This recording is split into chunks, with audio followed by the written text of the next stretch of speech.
Season's greetings to you from wherever you're watching us. It's a delight to be here this morning. Happy 2018 to all our viewers all across the globe. I'm Yemi Adebayo. And I'm Cecilia Amogbe. And this morning we're starting with Nigeria Professional Football League. And who has to rate the league very high other than Nduka Ubade, former Super Eagles player? He says the Nigerian Professional Football League has actually achieved tremendous success over the years due to the leadership of Shehu Diko.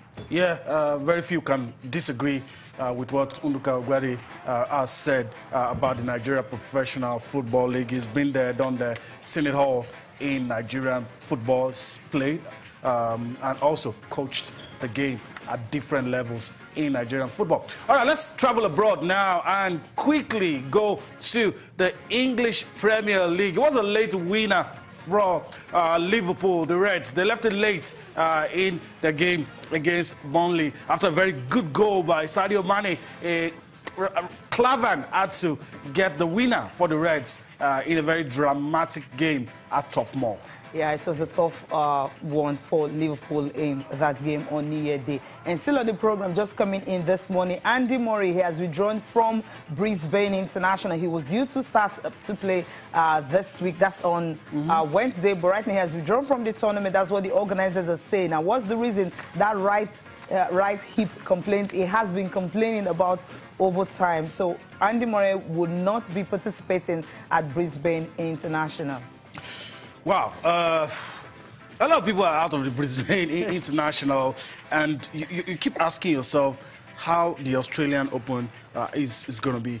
Of all the top guys, maybe just Roger Federer is the only one that we've not heard any kind of story. We saw this happening before we came into the studio. He was trying to, talking about Andy Murray, was trying to assure the fans, forget about my hip. I'm going to try and make it. I'll be there in Brisbane. You also talked about him trying to trim his schedule for 2018. So it means, obviously, that the signs were there and he saw it. But now, I mean, the organizers have given it to us. I'm very sure maybe your medical advice or his team has said, look, if you want to do well at the Australian Open, I think it's good.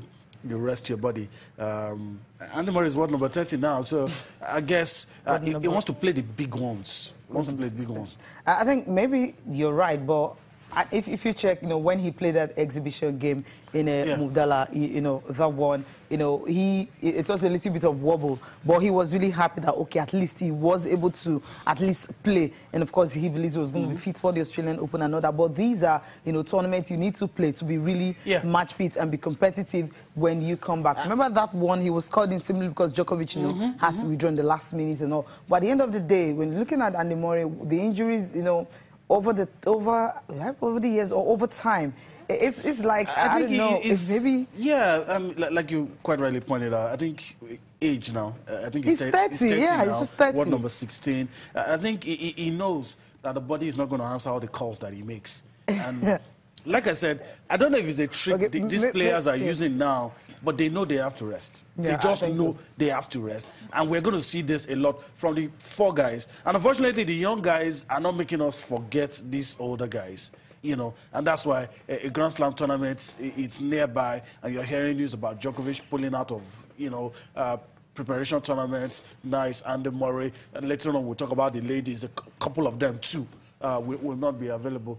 I think maybe the WTA and the ATP, the associations in charge of the men and the women, probably thinking look at is the the calendar. curling schedule. I've always believed talked about that. I've always believed that. Okay, I'm not surprised because Andy Murray, just yesterday, he felt he was going to play at Brisbane. That's when he was talking about the fact that for him to, play very well this season, he needs to reduce the numbers of tournaments he's going to go for. He was thinking about, okay, instead of going like 2, 3, trimming it down and everything, the ones that he doesn't really have much points to defend, he can afford to leave that. And the ones that he knows he have to defend some points and all that, then he will have to go. But the good thing is, he doesn't really have much points to defend like he had the last year, because right now he has gone down the pecking order. How many, tournament did he even win last year? So it simply means he doesn't have much to defend. And for him to be fully fit this season, he knows what to do, trim down his schedule and see how he can really compete at a very high level. What it means for all of us now, it simply means at the Australian Open, it's going to be very, very dicey. I mean, Roger Federer might just be the favorite again to also defend the title, because Novak Djokovic is in and out. Rafael Nadal also is going to be playing at the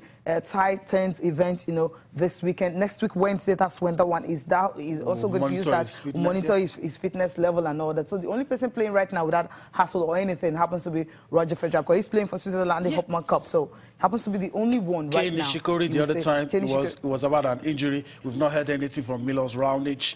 I mean, all the top guys, but the next gen, so to speak, they're there, they're all right. So we'll see what happens.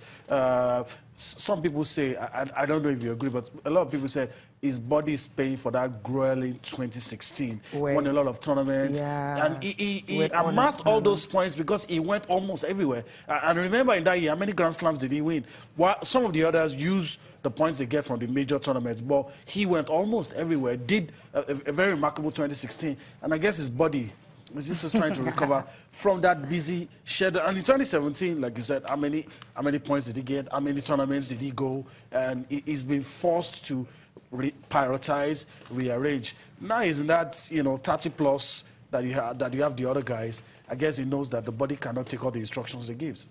Okay, Andy Murray, just have to rest a little bit and see how you can, continue to power on. Okay, still talking Brisbane and of course a couple of other tournaments. You have some guys actually winning day 3 action right there. Yeah, a lot of people will say it's a bit off color that you don't have the big guys, but Jared Donaldson and Australia's Matthew Ebden, these are some of the names. You don't get to hear much from these guys, but they're doing well in Brisbane, powering on. So let's allow you to enjoy day 2 action from Brisbane. The tournament that always comes before the Australian Open, and most of those top guys use it as preparation for the first Grand Slam of the year. So some highlights from Brisbane. Come back for more on Sports This Morning.